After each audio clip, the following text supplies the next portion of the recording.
Fala também do São Paulo. O tricolor busca um goleiro para completar as últimas no mercado, bastidores, finanças e muito mais. Fala aí pessoal, sou Jorge Nicola, bem-vindos a mais um vídeo do canal, sempre bom ter vocês por aqui.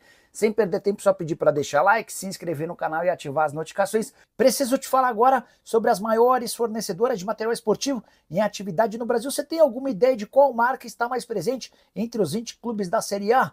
Acertou quem citou Adidas e Umbro. Cada uma delas tem 4 clubes na primeira divisão. A Adidas tem parceria com Flamengo, Cruzeiro, Atlético Mineiro e Inter. Já a Umbro conta com Fluminense, Grêmio, Santos e Sport. Na sequência aparece a Puma com 3 clubes, Palmeiras, Bahia e Red Bull Bragantino. A Puma que só tinha o Palmeiras e acabou de se associar ao Bahia e ao Red Bull. A Volt conta com Fortaleza e Vitória. O Vozão é a fornecedora de material esportivo do Ceará, a 1913 do Juventude. Nos casos de Ceará e Juventude, são marcas próprias. A Reebok faz os uniformes do Botafogo, a Capa faz os uniformes do Vasco, enquanto a New Balance produz os materiais do São Paulo. Tem ainda a Atleta, que cuida do Mirassol, e a Nike, que nesse momento conta apenas com o Corinthians, mas já fechou acordos com Vasco e Atlético Mineiro e também negocia para ser a fornecedora de material esportivo do Grêmio, Vasco e Galo para 2026. A ideia em relação ao Grêmio é o mesmo período. Hora de falar sobre a dança das cadeiras entre técnicos de futebol. Batemos um recorde, mesmo no Campeonato Brasileiro, que é a liga entre as mais importantes do mundo, que mais demite técnicos. A gente nunca havia assistido a demissão de um técnico logo na primeira rodada. E isso aconteceu no final de semana. O Mano Menezes foi dispensado depois da derrota do Fluminense por 2-0 contra o Fortaleza. Mas não deve parar por aí. Zubeldia, treinador do São Paulo, bastante ameaçado, pode ser dispensado nessa quarta-feira em caso de derrota na Libertadores da América para o Tajeres na Argentina. Pedro Caixinha, comandante do Santos, é outro muito ameaçado. E foi o próprio Marcelo Teixeira, presidente santista, quem colocou enorme pressão no treinador. Depois da derrota de virada por 2-1 para o Vasco em São Januário, o Marcelo Teixeira deu uma entrevista coletiva admitindo que é inadmissível perder um jogo daquele, que o Santos tinha a obrigação de fazer 3 pontos, mesmo atuando na condição de visitante, e que os gols levados pelo Peixe não eram aceitos, ou não seriam mais aceitos dali em diante. Falei sobre o Zubeldia, falei sobre Pedro Caixinha, quero contar que Fábio Carille também não deve terminar a temporada como comandante do Vasco. Não fosse pela virada do Cruz Maltino diante do Santos nesse final de semana, e é possível que inclusive o Carille já tivesse caído no próprio fim de semana. Pressão gigante do torcedor Cruz Maltino, que não confia no atual comandante. Enquanto o Vasco perdia por 1-0 no intervalo do jogo, a pressão era total, pedindo a dispensa do técnico.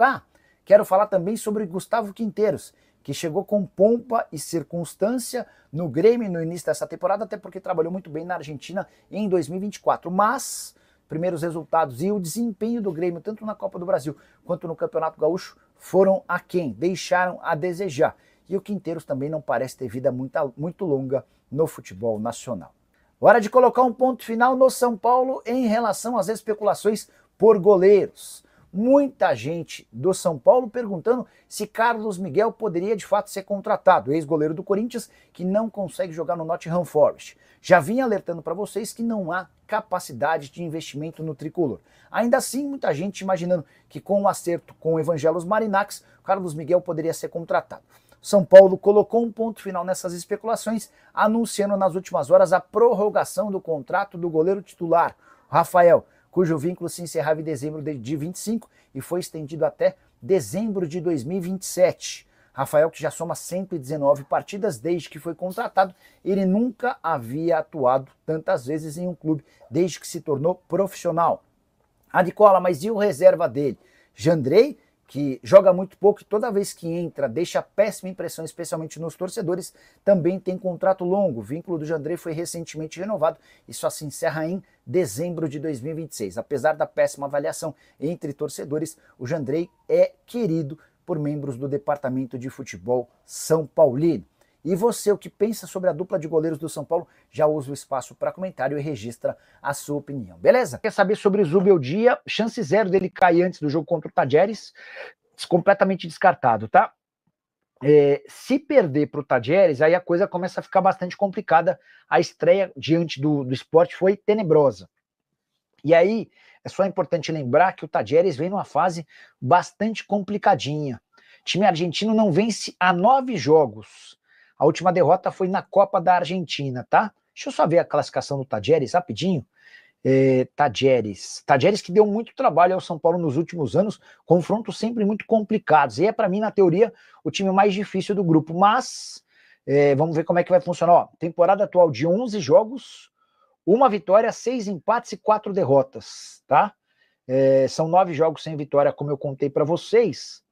No campeonato argentino, vamos ver a classificação do time no campeonato argentino. Peraí. Vai começar? Ué, essa aqui já é do rodada 1, né? Tá bom. Beleza, mas não vive uma fase legal não, pelo contrário. Fase bastante decepcionante. Ó, empate contra o Belgrano, empate contra o Godoy Cruz. Peraí que eu tô abrindo aqui. Ó, são 1, 2, 3, 4, são 5 empates seguidos. Com direito a uma eliminação na Copa da Argentina para um time chamado Armênio, que eu nunca havia ouvido falar. Aí depois de 5 empates, 1 derrota e mais 2 empates. Então, 1, 2, 3, 4, 5, 6, 7, 8 partidas sem vitória, com 7 empates e 1 derrota. É o rei dos empates, né? É o rei dos empates. E tem uma eliminação nesse meio do caminho, 7 empates, 1 derrota. Vamos lá. Cai ou não cai o Zubeldia vai depender do resultado da quarta-feira. Tem chance de o Dorival voltar para o São Paulo? Ítalo, esse é o nome dos sonhos. É o único que é consenso dentro do São Paulo. Boa noite, Nicola. Será que o Zuba cai nesse jogo do São Paulo na quarta? Acho que se perder, há uma possibilidade real. Em caso de empate ou vitória, a tendência é que ele se mantenha pelo menos mais um pouco. O próximo jogo é contra o Galo, também fora de casa. Nicola, você acredita que o Zubeldia pode cair na quarta? Sim, se ele perder na Argentina. Francilene Pereira, Nicola, você fala tanto nesse dinheiro do Marinacks, 100 milhões de euros em 5 anos, e parece que o São Paulo vai ser o time mais rico do Brasil. Francilene, é que para base é muito dinheiro, cara. A gente tá falando de mais ou menos 600 milhões de reais, tá? Hoje o São Paulo investe mais ou menos 35 milhões de reais por ano com a base. 600 milhões de reais dividido por 5, a gente tá falando de mais ou menos 120 milhões de reais por ano. Então você vai mais do que triplicar a sua capacidade de investimento na contratação de atletas. E a ideia, Francilene, é fazer do São Paulo o time com uma capacidade maior do que a do Palmeiras em relação à base. E eu não falo toda hora, é que chegaram a dizer também que seria 1 bilhão e 200. Eu já disse, não é. O número correto são 600 milhões de reais, né? Qual a torcida organizada não vai ter reunião, conversa sobre a situação do Zubeldia com a diretoria do São Paulo?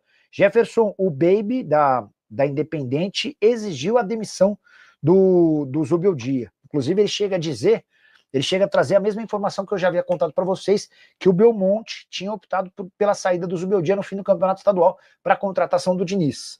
Isso mudou a partir do momento em que a repercussão em cima do nome do Diniz foi horrorosa. Nicola, você foi inocente sim, no vídeo da manhã, ao achar que os empresários não influenciam na convocação da seleção brasileira. O tema é muito bom, e o Janderson me permite uma oportunidade de falar mais sobre o assunto. Na semana passada, o craque Neto contou lá no programa dele, ou mostrou no programa dele, de quem eram os jogadores convocados para a seleção na última data FIFA. E 9 dos jogadores da seleção que foram chamados são do Giuliano Bertolucci. É um número que chama muito a atenção, especialmente porque depois do Bertolucci, o que mais tem jogadores conta com 3 atletas.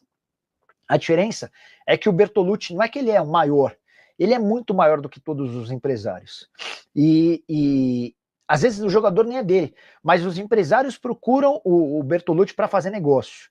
Eu não acho que a seleção precise de favores para aceitar intimidações ou recomendações de empresários. Tá? É uma entidade que fatura mais de 1 bilhão por temporada, que tem dívida zero, enfim, mas posso estar sendo inocente, posso estar sendo ingênuo sim, mas eu não acho que faz muito sentido. Agora, em relação a clubes, é muito claro para mim que o Bertolucci tem enorme influência. O São Paulo deve 60 milhões de reais para ele, o Corinthians deve mais 40, são cerca de 500 milhões de reais de dívidas dos clubes brasileiros com o Giuliano Bertolucci, tá?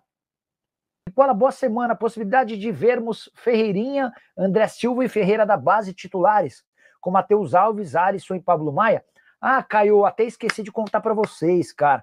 Ontem vocês tinham perguntado de novo sobre a situação e a recuperação do Pablo Maia. Devia ter contado no vídeo da tarde. Acabou que eu esqueci.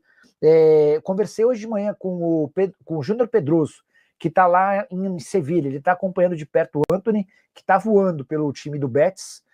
Inclusive o Isco, que é o verdadeiro líder do time, sugeriu aos torcedores do Betis que se reunissem para fazer uma vaquinha virtual na tentativa de juntar dinheiro para comprar o Antony do United. Situação bem difícil porque ele é caro pra caramba, mas o Antony tem arrebentado. Pois bem, tô contando isso porque perguntei para o Júnior Pedroso ontem à noite e ele me respondeu hoje às 5 da manhã. Falei, caramba, Júnior, o que tá acontecendo? Ele falou, que eu tô na Europa e tal. E aí ele estava contando que a recuperação do Pablo Maia está muito mais avançada do que a previsão inicial e de que o Pablo trabalha hoje com a ideia de voltar a jogar pelo São Paulo antes da paralisação por conta do Super Mundial, tá? Então a recuperação tá bastante boa e ele deve retornar em breve. Sobre André Silva e esses jogadores que você citou, Caio, eu acho que o André merece ser titular, já deu, né? Em relação ao Caleri, acho que talvez até um descanso no banco pode ser útil para ele. Família, ficamos aqui com um giro de notícias do São Paulo, informações exclusivas e atualizadas para você ficar por dentro de tudo e não perder nada. Chega deixando seu like, se inscreva nesse canal, ativa o sininho de notificação. Ficaremos por aqui, um grande abraço no seu coração, sempre mais. Até o próximo vídeo, vamos que vamos pra cima. Fui.